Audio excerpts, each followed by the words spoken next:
Buenos días, mis queridos y amados hermanos. Todavía son días, son las 5 para las 12.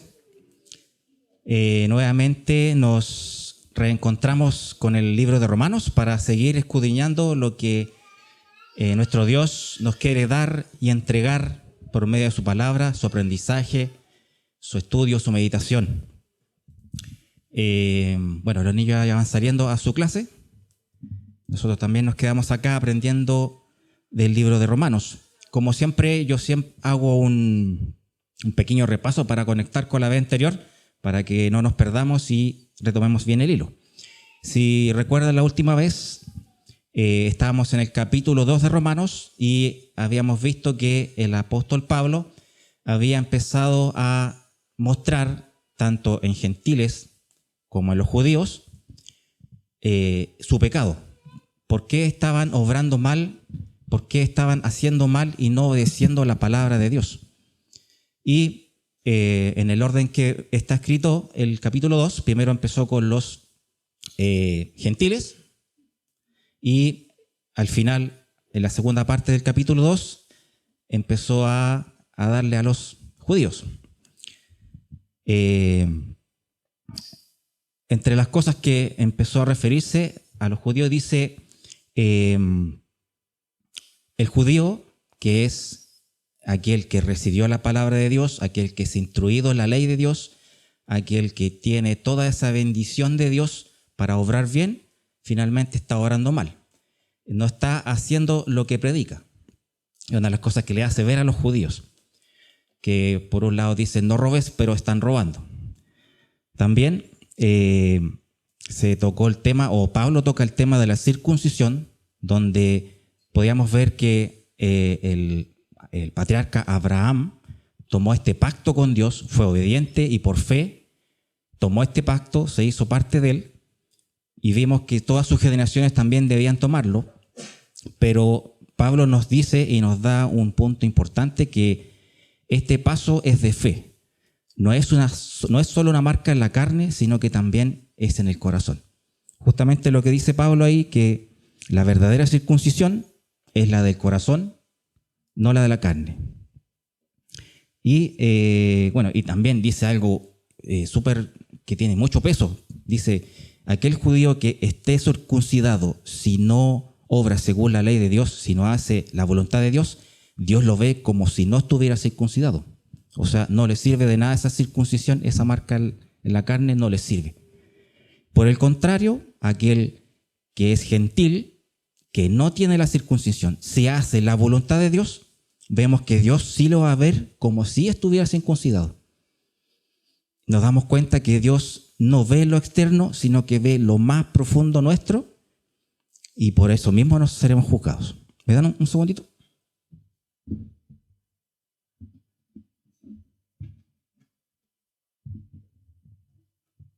Todavía está el vaso de la semana pasada acá.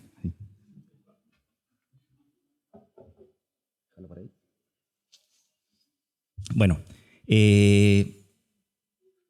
Dios no juzga por lo externo, Dios revisa lo profundo de nuestro corazón y por eso mismo seremos juzgados. Y se acuerdan también que yo hice una comparación de la circuncisión con el bautismo, a propósito de bautismo, para aquellos que tienen ese llamado de Cristo, que no lo dejen pasar, no esperen más. Si su conversión es fidedigna y auténtica, si ese corazón realmente es de Cristo, dé el paso de fe y vaya por el bautismo para que se inscriban ahí con nuestro hermano Misael. Pero es lo mismo, la conversión es del corazón y Dios lo puede ver y lo está viendo en cada uno de nosotros. Bueno, y como ven, estaba ahí primero con los gentiles diciéndole: ustedes están obrando mal, gentiles, están prejuzgando al mundo, están queriéndose ser jueces y dueños de todo, y no lo son, porque el juez es uno solo, que es Dios. Por otro lado, los judíos también, que deberían ser los que deberían enseñar al resto la palabra de Dios, por el contrario, con su ejemplo están entorpeciendo al mundo para que pueda conocer la palabra de Dios. Y eran estos dos grupos los que pertenecían e integraban la iglesia en Roma en ese periodo, en esa época.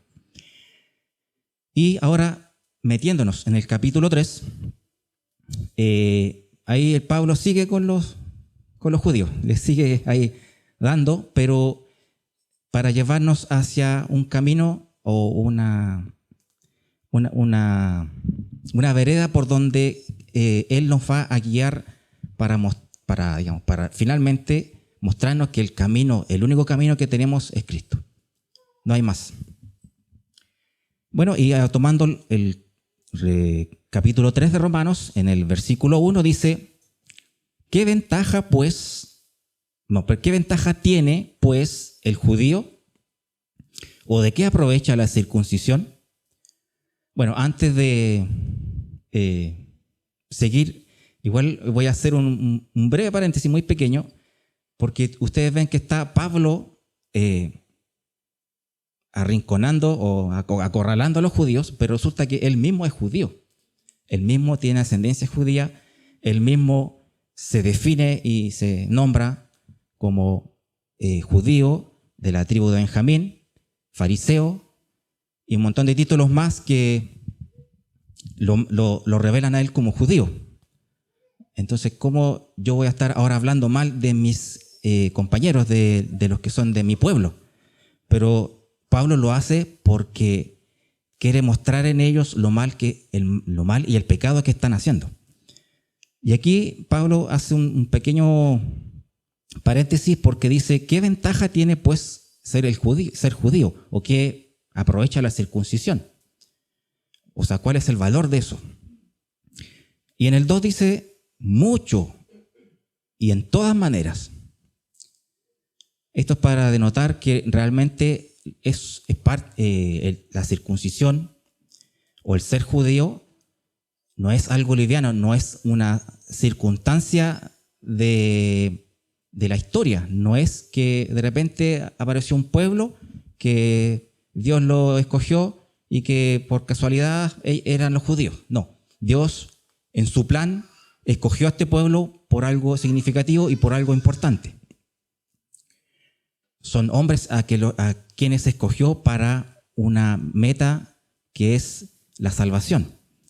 Y lo primero que dice en el versículo 2, primero ciertamente que les ha sido confiada la palabra de Dios. Podemos saber y conocer por medio de la Santa Escritura en el Antiguo Testamento que Dios escogió a Abraham. Abraham por fe eligió seguir a Dios. Luego tiene una descendencia numerosa, que es parte del pacto, y llegamos al periodo en que está Moisés en el desierto después de haber salido de Egipto, de la esclavitud de Egipto, y Dios les da la palabra de Dios, les da su ley, les da todo lo que está ahí escrito en la Torá o en el Pentateuco. Se les confió a los judíos o a los israelitas. Lo bueno de ellos, de este pueblo, es que conservaron la integridad de esta palabra. Se preocuparon de lo que alguna vez se escribió, inspirado por el Espíritu Santo, se preservara en el tiempo y no se torciera la palabra, ni se desviara, ni nadie la cambiara. Como está la tendencia de los hombres a tergiversar la palabra, a cambiarla en beneficio propio. Lo hemos visto montones de veces a lo largo de la historia, que los hombres de repente cercenan la palabra de Dios o le cambian el sentido, o a veces la modifican a propósito para querer adulterar la palabra de Dios. Pero el pueblo de Israel tuvo ese privilegio y esa ventaja de preservar la palabra de Dios y que no fuera adulterada. También el problema fue de que no todos obedecieron. Muchos de ellos se descarriaron, muchos de ellos fallaron. Y como también lo conversamos la vez anterior, lo mencionamos, que el pueblo de Israel, siendo un solo reino, por luchas internas se dividió en dos, ¿se acuerdan? Casa de Judá, casa de Israel. Se fueron cada uno por su lado, y a su vez, siendo los dos reinos separados, cada uno por sí, también volvió al pecado, se volvió a los ídolos, y Dios los castigó. Y ambos pueblos fueron dispersados por el mundo y estuvieron mucho tiempo perdidos, sin patria, sin nación, sin tener un lugar donde decir, aquí vivo yo.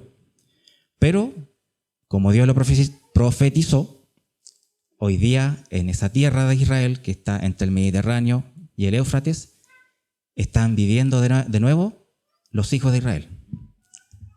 Vemos como la palabra se cumple, lo que está escrito hace miles de años se cumple hoy en día, y vemos como la palabra de Dios se cumple, palabra por palabra se está cumpliendo, como para que realmente le tomemos el peso a la palabra de Dios. Pero como ven, muchos se descarriaron, se portaron mal, y Dios les mandó su justo castigo. Eso es lo malo del pueblo de Israel, que fallaron. No fueron capaces de tomar esta palabra, atesorarla en el corazón y darla al mundo. Dios, en su misericordia, ahora le dio esa tarea a nosotros, a la iglesia de Cristo. Nosotros ahora tenemos esa responsabilidad. Nosotros ahora, Dios nos confió la palabra. Nosotros estamos todos los domingos aprendiendo, estudiando la palabra.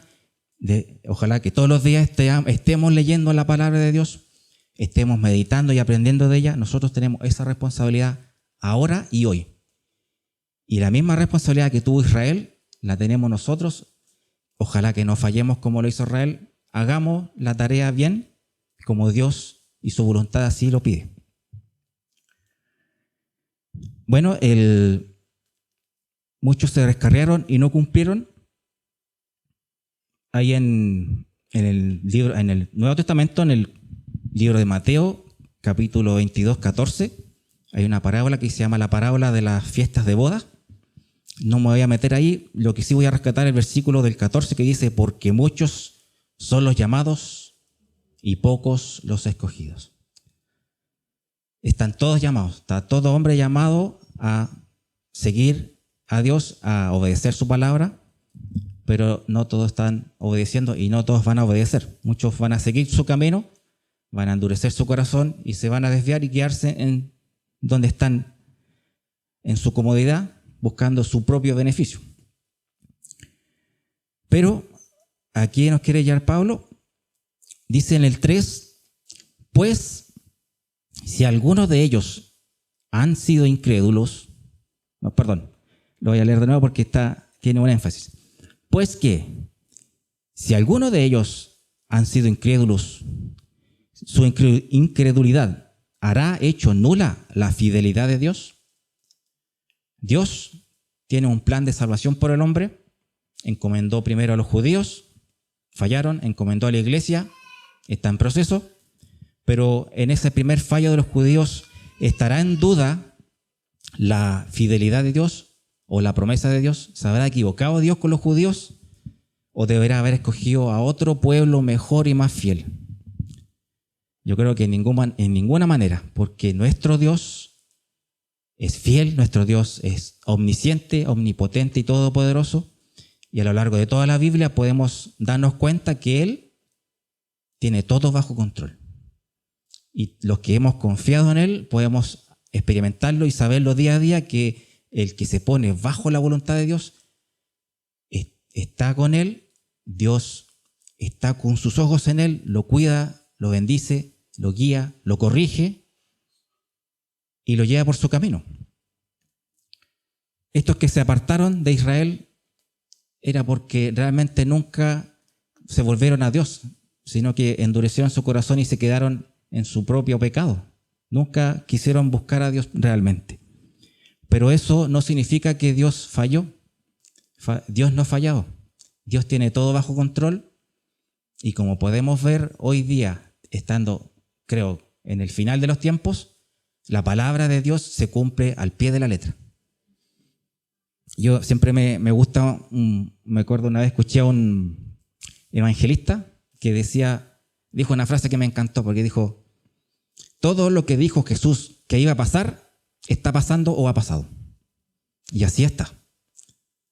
Todo lo que dijo el Señor que iba a pasar, está pasando o haya pasado. Como los días de Noé se casaban y daban casamiento, en los últimos tiempos vendrán burladores, vendrán engañadores. En los últimos tiempos aumentará la ciencia y así. Empezamos a revisar todas las profecías y toda la palabra de Dios y sus promesas, y todas se están cumpliendo una tras otra. Pero, ¿qué significa? Que Dios no se equivoca, que Dios es omnisciente, omnipotente, santo, santo, santo, todopoderoso, tiene todo bajo control y se cumple su plan según Él ha predispuesto, y todo lo que está escrito en su palabra se cumplió, se está cumpliendo y se cumplirá. Pero Pablo está mencionando esto porque en aquella época tenía muchos detractores, tenía muchos, específicamente de los judíos, que trataban de burlarse de él, trataban de blasfemar de él y de decir que lo que él estaba proclamando del evangelio era todo mentira o falso. Entonces, en el versículo 4, porque ahí Pablo usa esa técnica de hacerse una pregunta y después responderla, que es una buena técnica para poder aprender. Dice, bueno, la pregunta era: la incredulidad de aquellos que se perdieron, ¿habrá hecho nula la fidelidad de Dios? Y responde en el 4, de ninguna manera. Antes bien, sea Dios veraz y todo hombre mentiroso. Dios es veraz. Dios, a Él hay que creerle, porque Él es el único verdadero y auténtico. Y nosotros somos los que fallamos. Nosotros somos los pecadores. Nosotros somos los mentirosos. Y todo hombre mentiroso. Y ahí, como siempre le gusta a Pablo citar del Antiguo Testamento, dice, como está escrito, para que seas justificado en tus palabras y venzas cuando fueres juzgado. Eso está en Salmo 51:4. Voy a leer el 4 completo, como lo tenemos en nuestra Biblia Reina Valera. Dice: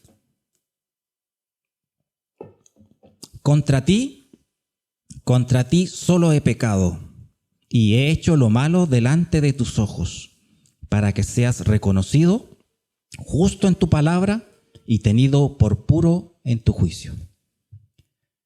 Si ustedes recuerdan, gran parte de los salmos lo escribió el rey David, y específicamente este Salmo 51 lo escribió el rey David. De hecho, en la primera parte dice Salmo del rey David.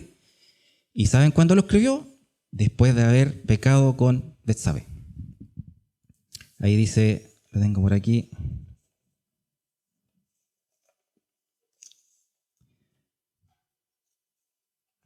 En el último.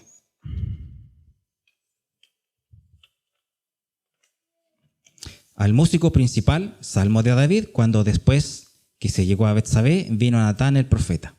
Y ahí empieza el rey David a reconocer su pecado delante de Dios y a arrepentirse. Y dice, como dice ahí, contra ti solo he pecado. Reconoce David que él es el pecador y Dios es el verdadero, que Dios está en lo correcto y David está equivocado.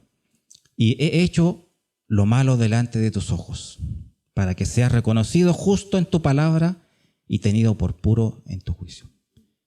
El rey David reconoció, él tenía un especial vínculo con Dios y él reconoció que él era el que estaba equivocado y no Dios. Y eso es lo que quiere hacer notar Pablo acá, en los Romanos. Dice, de ninguna manera, antes bien Dios sea el veraz y todo hombre el mentiroso. Y así está escrito miles de años antes por el rey David, para dar testimonio de que Dios es el que tiene la razón. Después, pasando al 5, dice, y si nuestra justicia hace resaltar la justicia de Dios, ¿qué diremos? ¿Será injusto Dios que da el castigo? Y ahí pone entre paréntesis, hablo como hombre. Eso es para identificar de que lo que está diciendo ahí, que es algo muy malo, es una blasfemia, algo contra Dios. Está diciendo que son los dichos que él recibe de parte de judíos que están en su entorno. Por eso hablo como hombre, hablo como parte de ellos que están diciendo estas cosas que no son buenas. Pablo se defiende de los hombres que lo acusan. ¿Por qué? Porque él está proclamando el evangelio de la salvación por gracia, y según estos personajes dice que eso nos da chance o nos permite pecar, o nos promueve el pecado, este evangelio de la salvación por gracia. En ninguna manera, dice Pablo en el 6. De otro modo, ¿cómo juzgaría Dios al mundo? Nuestro Dios, Padre celestial, todopoderoso, misericordioso, tanto que nosotros nos aferramos de eso porque sabemos que Él es misericordioso, y así lo hemos visto, que hemos fallado como hombres desde el inicio de la historia. Pecado, nos arrepentimos, Dios nos perdona, volvemos a pecar, volvemos a arrepentirnos y Dios nos vuelve a perdonar, y ha sido grande misericordia nuestro Dios. Pero Dios no pasa por alto nuestro pecado.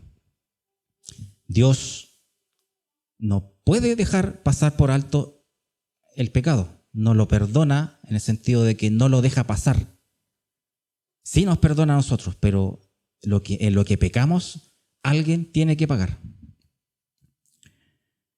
Por eso mismo dice ahí, en ninguna manera, de otro modo, ¿cómo juzgaría Dios al mundo? ¿Cómo, si el niñito hace berrinches y se porta mal, cómo lo voy a corregir si no es con un buen castigo?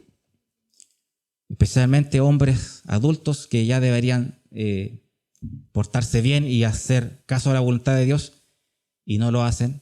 ¿Cómo corrijo a aquel que no se porta bien? Hay que hacerle un castigo. Y lamentablemente los hombres parece que es la única manera que tenemos de aprender, a castigos. Pero dice,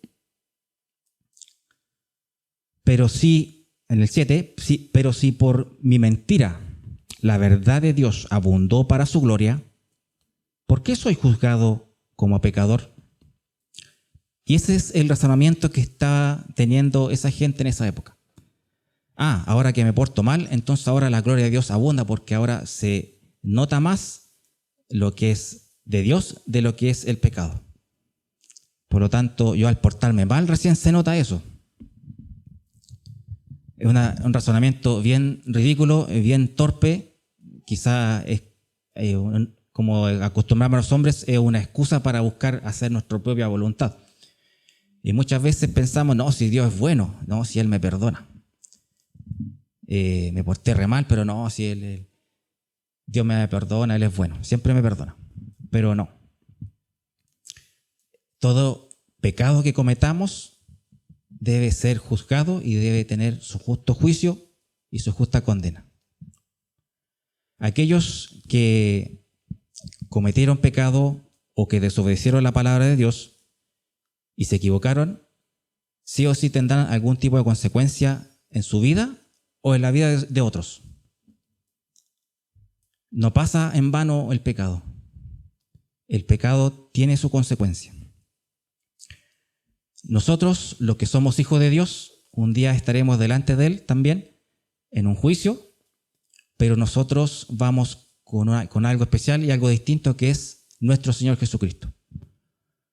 Yo o usted que está ahí, que dio el paso de fe y que es hijo de Dios, de seguro ha cometido pecado y de seguro por eso mismo debe ser castigado. Pero hay alguien que dio su vida por mí en la cruz y sobre quien caerá ese castigo, y ese es nuestro Señor Jesucristo. Nosotros estaremos en ese juicio y nos dirán, ¿eres de Cristo? Allá, inocente. Pasa para allá, a los aposentos allá al cielo. Pero aquel hombre que no tiene a Cristo y que llegue a ese juicio, se le revisará su historial de pecado y decir, condenado, condenado, condenado, culpable, culpable, a la condenación eterna. Todo hombre será juzgado y todo hombre recibirá condenación. La diferencia de nosotros es que Cristo tomó nuestro castigo. Y por eso nosotros somos perdonados y salvados. Es algo que tenemos que tomarle el peso, y creo que lo hacemos cada Santa Cena, lo recordamos de una otra manera. Pero debemos entenderlo siempre, que nosotros somos grandemente bendecidos por Dios y podemos comprender cuán amor nos tiene, que envió al único que podía poder recibir ese castigo por nosotros y a su vez perdonar nuestros pecados, que es nuestro Señor Jesucristo. Amén. Dice ahí, los hombres se burlan de Dios con este razonamiento, que es tratar de decir, Dios, ahora que me porto mal, entonces ahora las cosas empiezan a ponerse bien. Ahora se empieza a distinguir qué es lo bueno de lo malo. Pero ese no es el camino, es un engaño. Y es lo que Pablo está tratando de rebatir para mostrarle a los judíos que están equivocados y que están engañando al mundo con eso. Dice ahí también, para repasar lo que nuestro Dios no deja pasar el pecado del hombre, en Números 14:18 dice, Jehová, tardo para la ira y grande misericordia, que perdona la iniquidad y la rebelión, aunque de ningún modo tendrá por inocente al culpable, que visita la maldad de los padres sobre los hijos hasta los terceros y hasta los cuartos. Muchas veces los pecados de alguien se transmiten hasta generaciones posteriores.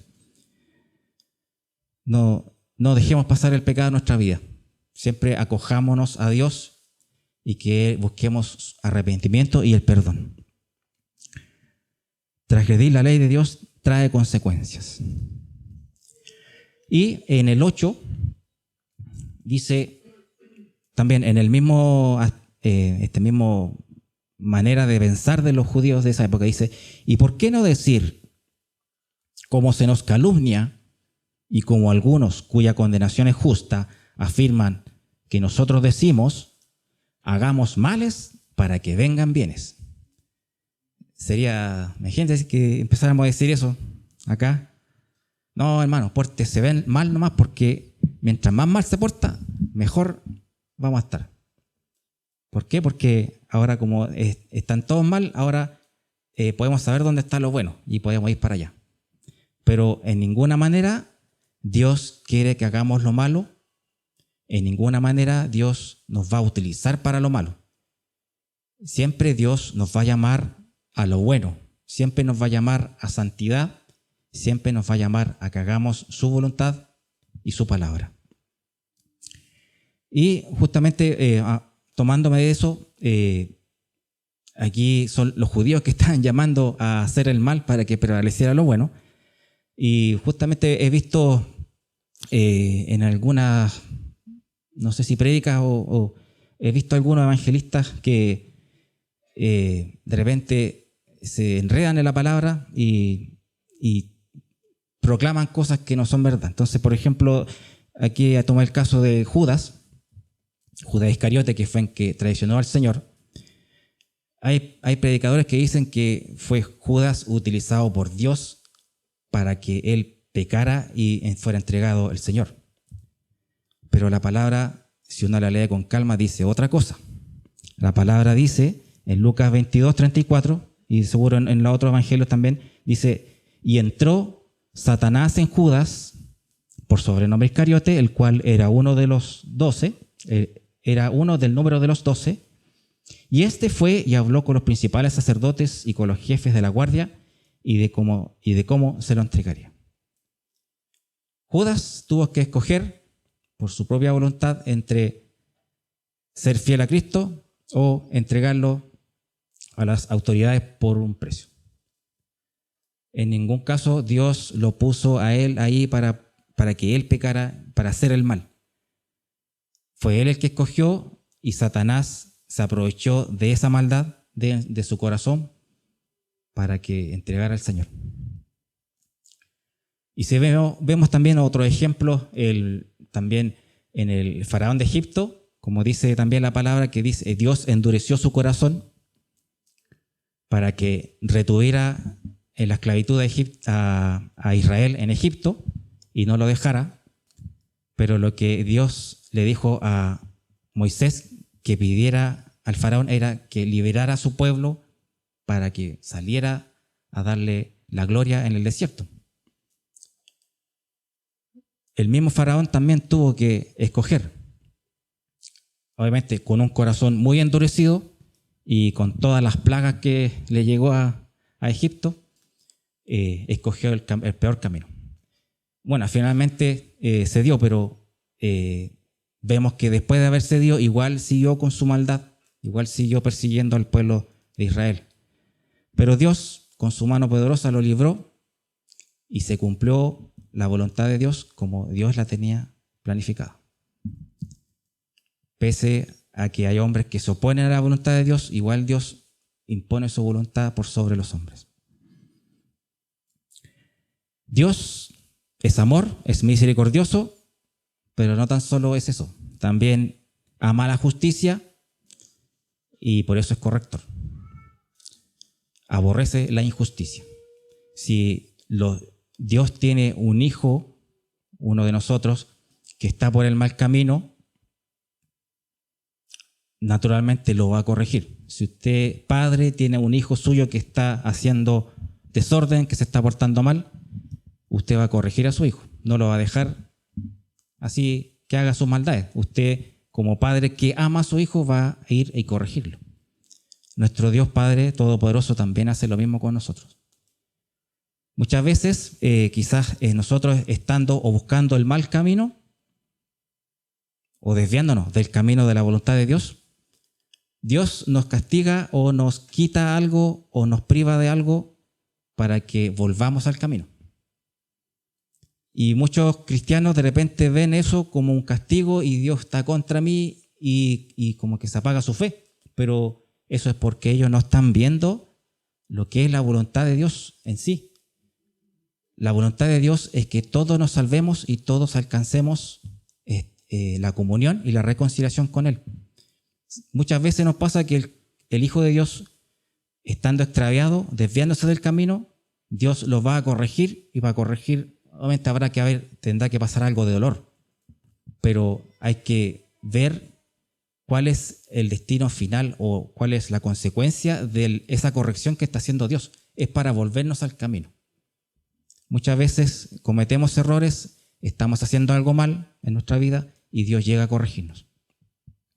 Importante que tengamos esa visión, esa mente que tiene Dios y Cristo de saber que nos está corrigiendo para bien y no para mal, para que volvamos al camino de verdad. También, si recuerdan, cada Santa Cena, en el libro de Corintios, ahí en el capítulo 11, siempre uno de los últimos versículos que siempre repetimos, dice: si pues nos examinásemos a nosotros mismos, no seríamos juzgados, mas siendo juzgados, somos castigados por el Señor para que no seamos condenados con el mundo.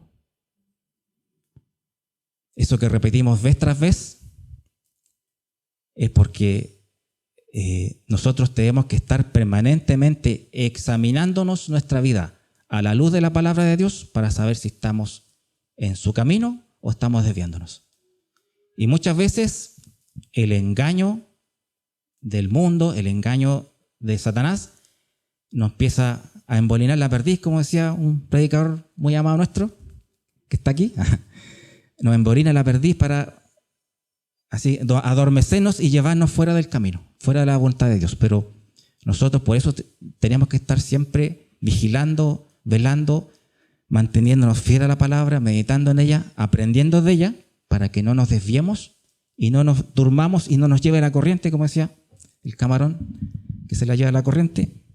No, que nosotros estemos vivitos y despiertos y siempre atentos a la palabra de Dios y nunca nos desviemos y no tengamos que recibir este castigo de Dios para corregirnos, sino que estemos siempre ahí en su voluntad, que yo creo que todos los que estamos acá podemos dar fe de que mientras nos mantenemos firmes en la palabra de Dios, nuestra vida es llena de paz, llena de gozo, llena de bendición. No tenemos de qué quejarnos ni de qué estar sufriendo ni nada de eso, sino que sí el Señor nos manda a hacer pruebas, nos manda pruebas para irnos perfeccionando, para irnos fortaleciendo en la fe o para dar un paso más en el crecimiento, pero Dios no nos deja solo, siempre nos da herramientas para enfrentar esas pruebas. Qué distinto al castigo cuando estoy desviándome. Importante que siempre nos mantengamos firmes en el camino de la voluntad de Dios. También quería traer otros versículos que hablan de lo mismo. Dice Proverbios 3, 11 y 12: no menosprecies, hijo mío, el castigo de Jehová, ni te fatigues de su corrección, porque Jehová al que ama castiga, como el padre al hijo a quien quiere. Y todos podemos decir sin ninguna duda que Dios nos ama grandemente. Y como nos ama, si estamos mal en el camino, nos va a corregir. También en Hebreos 12, 5 y 6 dice: Hijo mío, no menosprecies la disciplina del Señor, ni desmayes cuando eres reprendido por Él, porque el Señor al que ama disciplina, y al que azota a todo el que le recibe por hijo. Naturalmente, el mundo que no tiene a Cristo, que no tiene a Dios, que no sigue su voluntad, va a recibir un castigo muy fuerte, que es la condenación eterna. Pero ellos buscaron su propia voluntad por su propio corazón duro, porque ellos quieren hacer su propia voluntad y desechar la voluntad de Dios. Nosotros como obligación tenemos que ir y predicarle la palabra de Dios para que entiendan esto, que realmente viene un juicio, viene un castigo. Pero si no quieren entender, si no quieren escuchar, ¿qué más podemos hacer? Entregarlos a las manos de Dios, a la voluntad de Dios. Y los que estamos dentro del pueblo de Dios, dentro de la iglesia, ya tenemos ese conocimiento, ya tenemos esa instrucción, ya sabemos lo que viene, ya sabemos lo que va a pasar y sabemos cómo llegar allá. Hagámosle caso a nuestro Padre Celestial, que nos ama grandemente y sabemos que si nos está castigando es porque algo estamos haciendo mal y debemos volver al camino.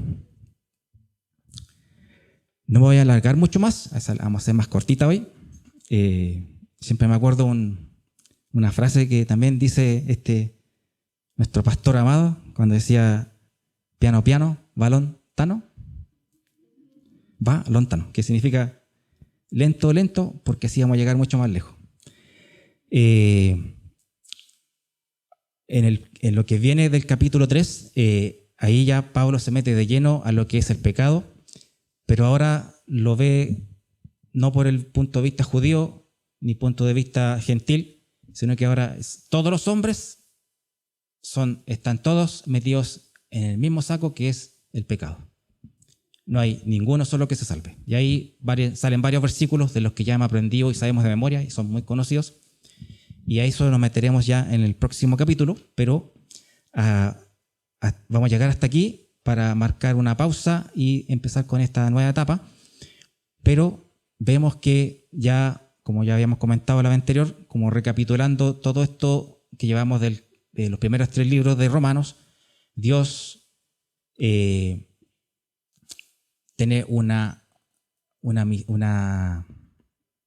tiene una instancia para el hombre en la cual quiere salvarlo. Primero nos muestra que nos creó para bien, nos rebelamos contra Él, nos apartamos de Él, nos caemos en pecado y por eso mismo estamos destituidos de estar junto a Él, de recibir su bendición y de estar en su reino. El que permanece en esa condición va a ir a una futura condenación eterna. Y Dios no se quedó de brazos cruzados, sino que propuso un plan para poder salvarnos, para poder guiarnos a su voluntad, a su reino y poder reconciliarnos con Él. Y esto que es el pecado que nos trae la muerte pueda ser eliminado de nuestra vida y podamos tener vida en abundancia. Y ese plan se llama nuestro Señor Jesucristo, que es el quien podemos tener salvación, tener perdón, tener todo. Podemos tener todo con nuestro Señor Jesucristo. Paz, gozo, tenemos futuro, tenemos voluntad de poder servir a Dios.